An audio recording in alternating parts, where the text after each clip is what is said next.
Hello, everybody. Welcome to Physical Science. And our topic for this session is the polarity of molecules. My name is Sir Josh, and let us begin. Our objectives for this session is to determine if a molecule is a polar or a non-polar, given its structure, and we will try to relate as well the polarity of a molecule to its properties. Neutral molecule has the same number of protons and electrons. Like you have molecule and molecule A and molecule B.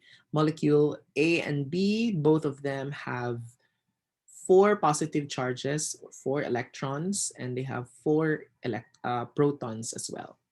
But the difference with molecule A is that it's evenly distributed throughout the molecule, while the charges in molecule B are not evenly distributed. It's concentrated. In the left part, you have here the positive charges, and in the right part, you have the negative charges. And molecule A is an example of a nonpolar molecule, and molecule B is an example of a polar molecule. But what are the bases aside from this illustration of us saying that a molecule is a polar and a molecule is a nonpolar? We'll try to start our discussion with a review on electronegativity. By definition, electronegativity is an atom's tendency to attract electrons to itself in a chemical bond. So again, it's a tendency to attract electrons to itself during a chemical bond. In the periodic table, we see the trend of electronegativity as increasing as we move from left to right, and it is decreasing as we move from top to bottom. But you may ask, why is that some atoms are more electronegative and some atoms are less electronegative? So electronegativity is affected by the number of protons inside an atom. More protons would mean more electronegativity. So we know the principle that opposite charges attract and the same charges repel. So say if your atom here contains lots of protons, it will have now a more tendency to attract negative charges, which are your electrons, and we say that that atom is more electronegative. So I hope you got that. Let's try to connect at this point electronegativity and the different types of bond. In this discussion, we'll just consider the three types of bond: the ionic, the polar covalent, and the non-polar covalent, or the pure covalent. In terms of electronegativity, we can have zero, intermediate, and large. Now, if the bond type will have less than zero point 0.4 electronegativity difference, that we can consider that the bond type between the atoms is a pure covalent or a non-polar covalent bond. But if the electronegativity difference between the bonding atoms is ranging between zero point 0.4 and 1.8, we say that there is a polar covalent bond. And if the electronegativity difference is greater than 1.8, we say that there is an ionic chemical bond.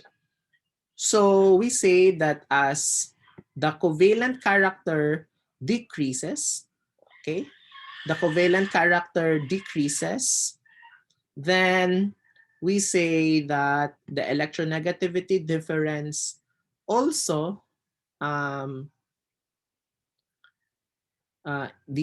decreases. But as the ionic character increases, the the electronegativity also increases. So if you have large electronegativity, then there is also a large ionic character. No? So that's the relationship between electronegativity and bond type. In other references, they are using zero point 0.5 in here and they're using 1.7. But in our discussion, we'll be using zero point 0.4 and 1.8. So to understand this further, let's discuss them individually. Let's talk about ionic bond. And as has been noted, electronegativity difference if its ionic bond is greater than 1.8. Let's take the case of sodium chloride, for example.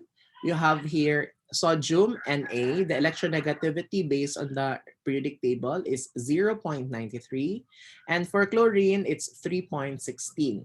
If we will calculate the electronegativity difference, we just have to subtract 3.16 minus 0.93. The electronegativity difference now is 2.23.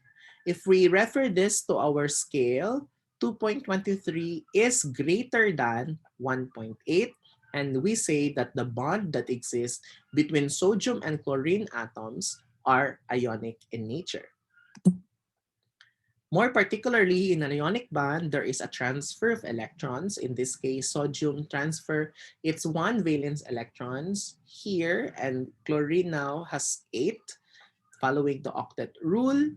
So since sodium has transferred 1 electron, it becomes positively charged. And chlorine, since it has received 1 electron from sodium, it will become negatively charged. Since sodium and chlorine are charged now and they have opposite charge, they are bonded ionically. For polar covalent bond, it has been noted also that the electronegativity difference is between 0.4 and 1.8. For the case of hydrochloric acid or HCl, the hydrogen electronegativity is 2.20, and for chlorine it is 3.16. If we calculate the electronegativity difference between hydrogen and chlorine atoms, it's 0.96. Referring to our scale, 0.96 is between 0.4 and 1.8. And we can say that the bond that exists between hydrogen and chlorine is a polar covalent bond. In the case of the non-polar covalent bond or the pure covalent bond, the electronegativity difference is less than 0.4. Our example here is Cl2. You have 2 chlorine atoms bonded to each other. So 3.16 minus 3.16, that is 0. So we say that this is a pure covalent bond or a non-polar covalent bond. So the question now is, sir, would you say that if the molecule contains a non-polar covalent bond, it's also a non-polar molecule? Or if the molecule contains a polar covalent bond, then the molecule also at large is a polar molecule. Well, that is not always the case because polar bond is not the same with polar molecule. Your molecule can contain a polar bond, but it does not necessarily mean that the molecule itself is polar. Let us take note of these two very important things. Number one, if bond is polar, then the molecule can either be polar or non-polar. Again, if the bond is polar, it doesn't mean that it's automatically a polar molecule. There's still a chance that the molecule is a non-polar, though it contains a polar covalent bond. But number two, this is straightforward.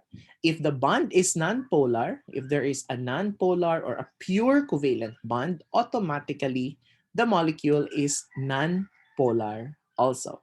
So I want you to take note of that and remember that. So since this is the case, we cannot assume right away that the molecule is polar even though it has a polar covalent bond between its atoms. How are you going to identify whether a molecule is polar or not? Let us have an example with water. You have here your H2O. The first step is we will try to identify the electronegativity difference between hydrogen and oxygen. So hydrogen has an electronegativity of 2.1 or 2.2, and then your oxygen has 3.5 electronegativity. The electronegativity difference we get between hydrogen and oxygen atoms is 1.4. If we refer that to our range here, 1.4 is between 0.4 and 1.8. Therefore, we say that water has a polar covalent bond. But again, it's not safe or it's not guaranteed yet that water is really a polar molecule, but we will see if it's really a polar molecule.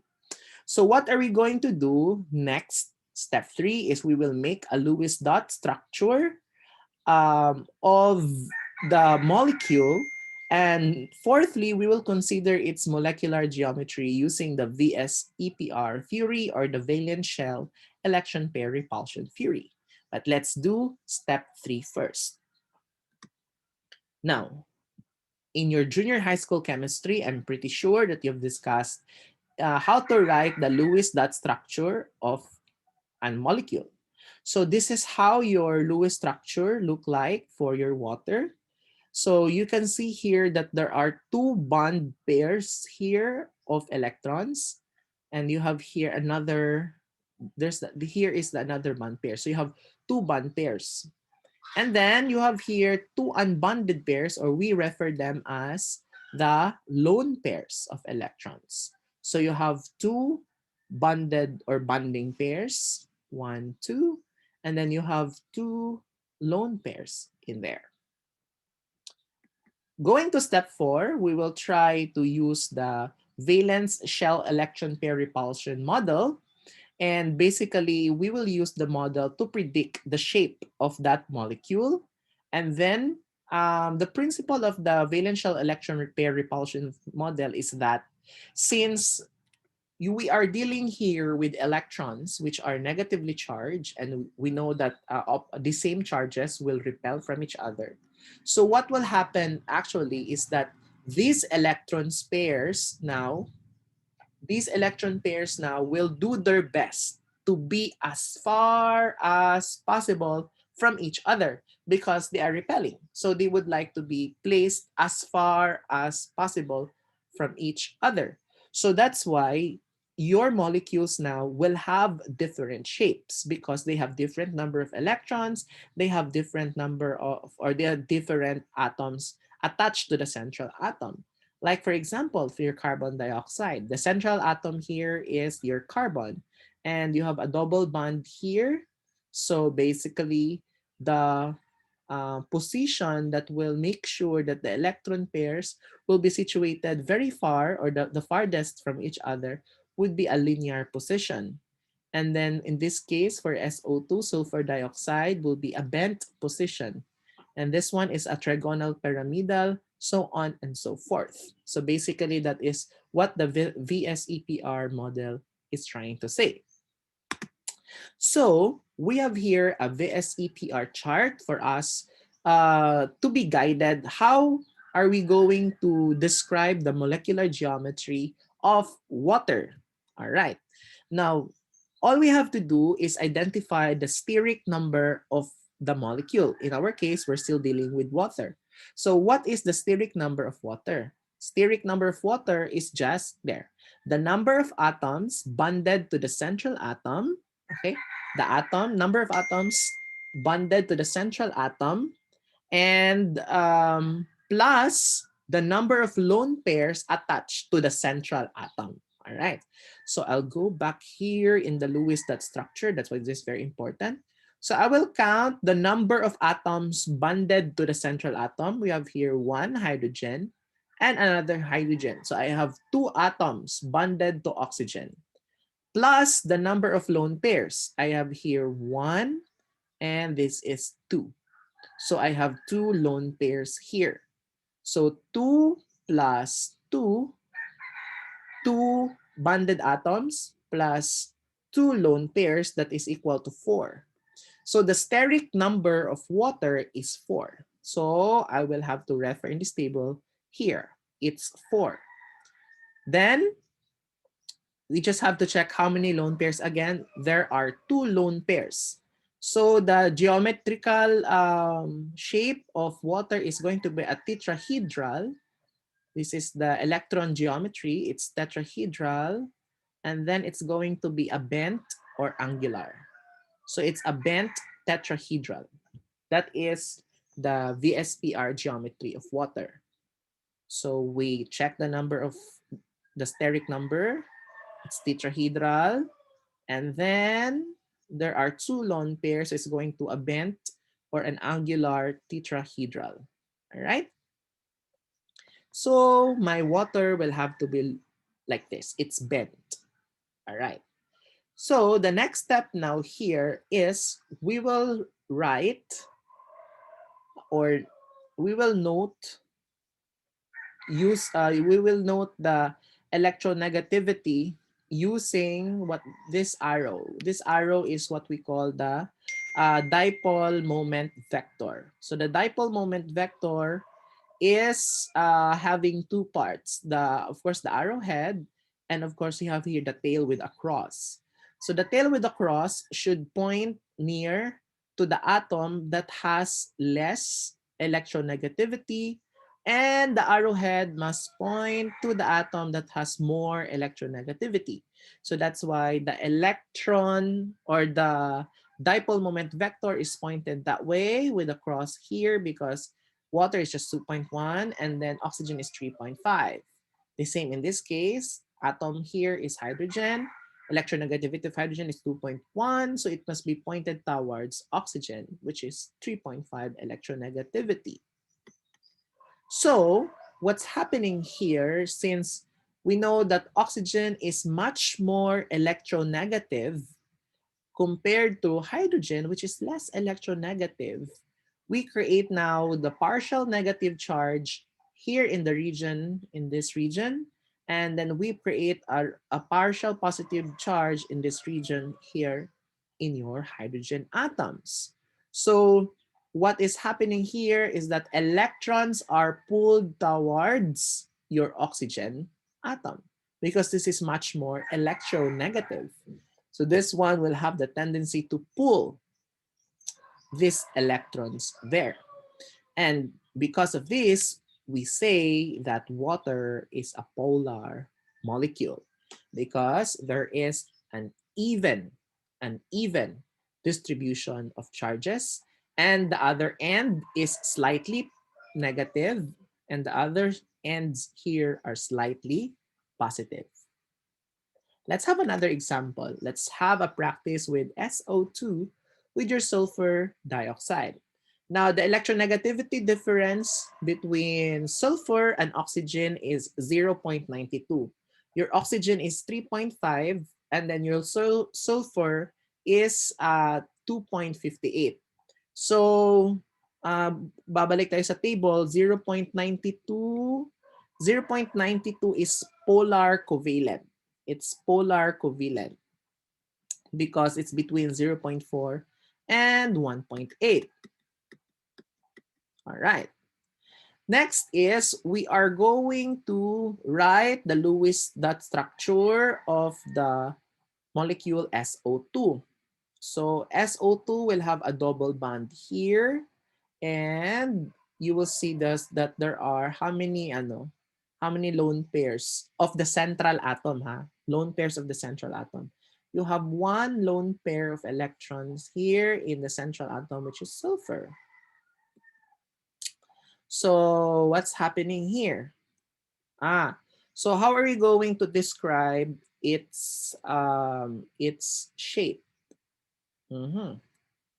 So basically, if we use the VS EPR, it has two atoms attached to it. So that's 2 plus the number of lone pair, that's 1.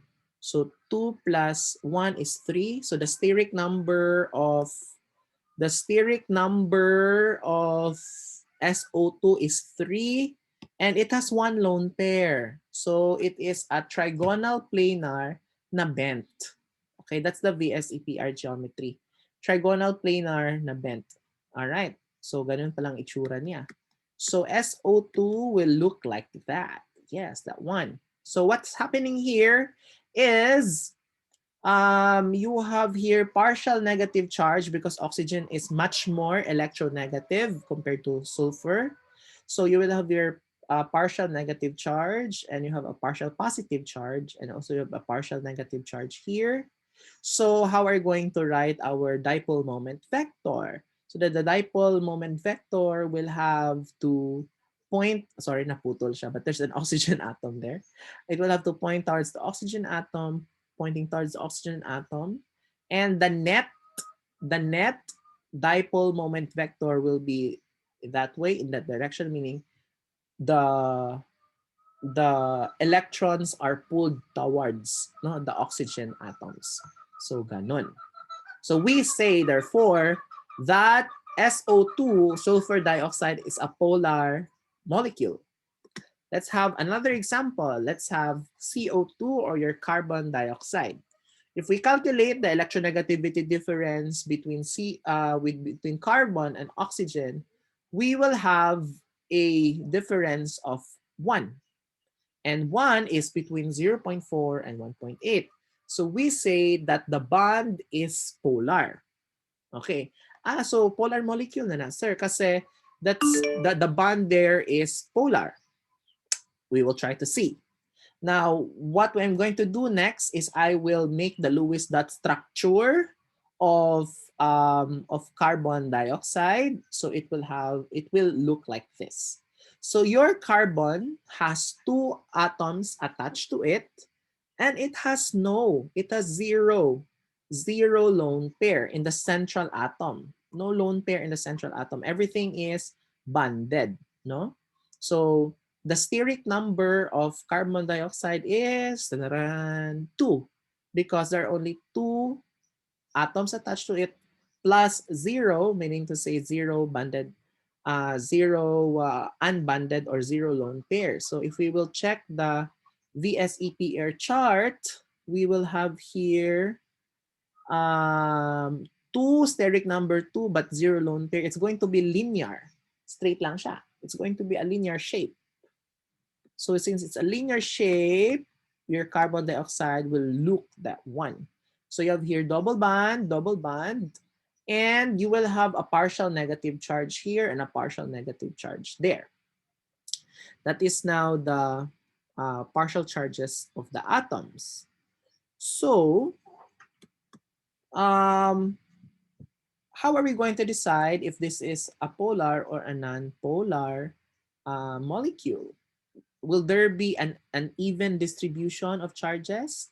Well, the answer is no, because this one, your oxygen and your oxygen here, have the same electronegativity. So therefore, if we will add these dipole moment vectors, they will just cancel each other, no? So this one is of the same value with this one in the opposite direction. So they will just cancel out each other. And that makes your carbon dioxide molecule non-polar, because there is an there's an even distribution of charges, right? So this side experiences the same electronegativity with the other side, all right? So this is still, or this is a non-polar molecule. So going back again, a polar molecule is a molecule that has an even distribution of charges. So this is the definition. There is a polarity of molecules when there is an equal distribution of electron density throughout the molecule. So if the other side is experiencing a slightly positive and the other side is also experiencing slightly negative, then there is polarity. You establish a polar molecule. But the process here is kind of, I would say, complicated, especially if you're a beginner in chemistry. But I have here shortcuts for everybody. And I want you to listen carefully for these shortcuts. Now, I just want you to take note of the central atom. Tingnan nyo lang ang central atom. Take note of the central atom. You have here CF4. In CF4, the central atom is carbon. Now, I want you to check carbon. Does carbon contain a lone pair here? Carbon here does not contain a lone pair.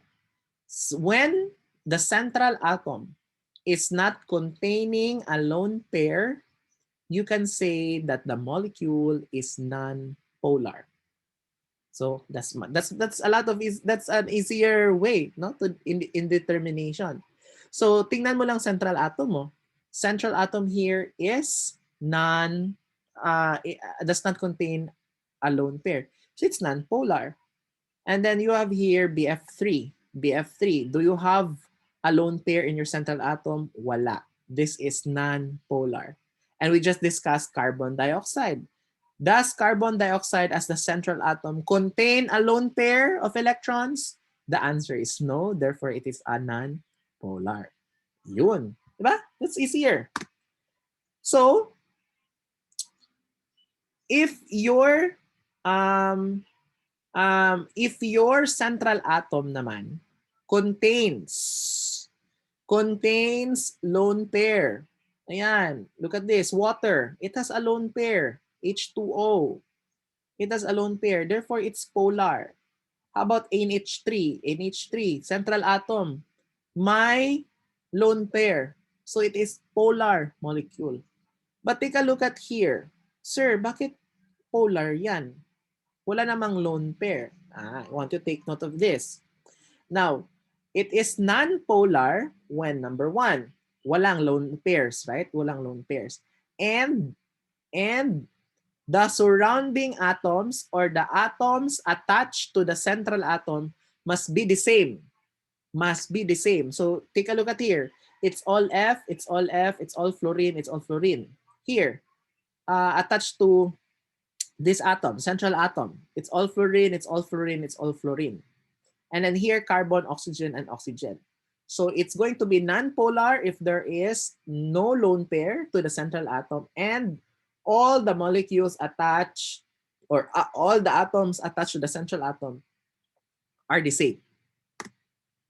But if you will have different, or would you say not identical, the atoms attached to the central atoms are not identical, then there will be a mixture of bonds and there will be a lone pair, then that will be a polar bond or a polar molecule rather. That's a polar molecule.